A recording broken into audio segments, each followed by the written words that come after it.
இந்த consciousness, commitment, consistency,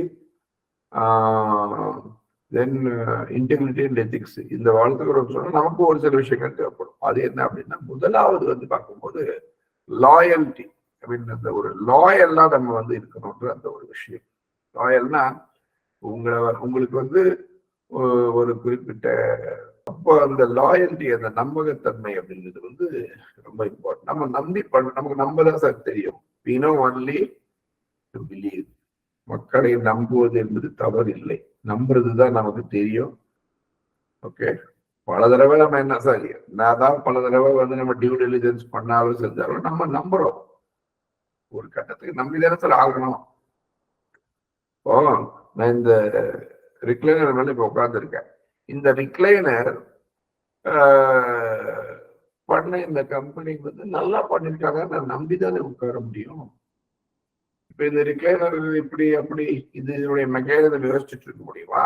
ஏன்னா வந்து எப்ப விழுந்துருமோ என்னவோ அப்படின்னு பயந்துட்டு உட்கார்ந்துருக்க முடியுமா? நம்பிதான் ஆகணும்.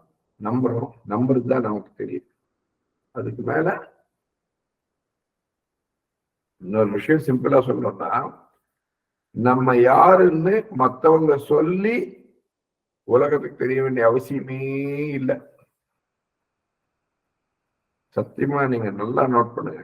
நம்ம யாருன்னு உலகத்துக்கு மத்தவங்க நம்மளை பத்தி சொல்ல வேண்டிய அவசியம் இல்லை, நம்மளே காட்டி கொடுத்துருவோம். I'm telling you very frankly. ஒரு உதாரணத்துக்கு நான் சொல்றேன். ஒருத்தர் முன்னாடி ஒரு மாதிரி நடந்துக்கிறது, பெஸ்ட் ஆக்டர், குட், பட் அது ஒரு skill. Acting is a skill. நான் எழுதி கொடுக்குறேன் சார். ஸ்கில் அப்படின்றது பாத்தீங்கன்னு சொன்னா அந்த சில தருணங்கள்ல தான் சப்போர்ட் பண்ணும். ஆனா அந்த இயல்பான அந்த தன்மை தான் எல்லா இடத்துலயும் சப்போர்ட் பண்ணும். ஓகே, நீங்க வந்து ஒரு எக்ஸாம்பிள் சொல்லணும்னு சொன்னா, நீங்க ஒரு ஒரு ஸ்கூல்ல நீங்க படிச்சுட்டு இருக்கும் போது அந்த வாத்தியார் வந்து உனக்கு சார் அப்படி எல்லாம் பண்ணிட்டு அவர் போனதுக்கு அப்புறம் இவன் வேற அப்படி எல்லாம் பண்ணிட்டு இருந்தீங்கன்னா அந்த வாத்தியார் உங்களுக்கு நம்பதான் அவருக்கு தெரியும். ஏன்னா நீங்க அப்படி ஷோகேஸ் பண்றீங்க அந்த வாத்தியார்கிட்ட. But on a particular day அந்த வாத்தியாருக்கு தெரிஞ்சிடும். யாரோ ஒருத்தர் சொல்லிடுவாங்க, சரி யாரோ ஒருத்தங்க கூட சொல்ற அளவுக்கு நீங்க வச்சுக்கல, அந்த அளவுக்கு நடிக்கிறீங்க அப்படின்னே வச்சுக்கலாம்.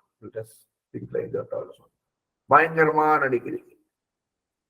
ஆனா அந்த வாத்தியார் மட்டும் உங்களுக்கு தெரியும் நீங்க நடிக்கிறீங்க அப்படின்னு சொல்லிட்டு உள்ளபடியே நீங்க நடிக்கிறீங்க. உண்மையாவே நீங்க நடிக்கிறது உண்மை இல்லை அப்படின்னு உங்களுக்கு தெரியும். ஆனா அந்த வாத்தியாரு உங்களை முழுசா நம்புறாரு. ஒரு கட்டத்துல உங்க மனசாட்சியை உங்களை விடாது. நீங்களே போய் அந்த வாத்தியார் காலில் விழுந்துடுவீங்க. ஐயா, நான் இவ்வளவு நாள் நடிச்சேன், மன்னிச்சிருக்கேன்னு கேட்டுருவீங்க. அப்படி அவரை நேரடியா கேட்கலன்னா கூட உங்க மனசுக்குள்ளேயே நீங்க வந்து வருத்தப்படுவீங்க.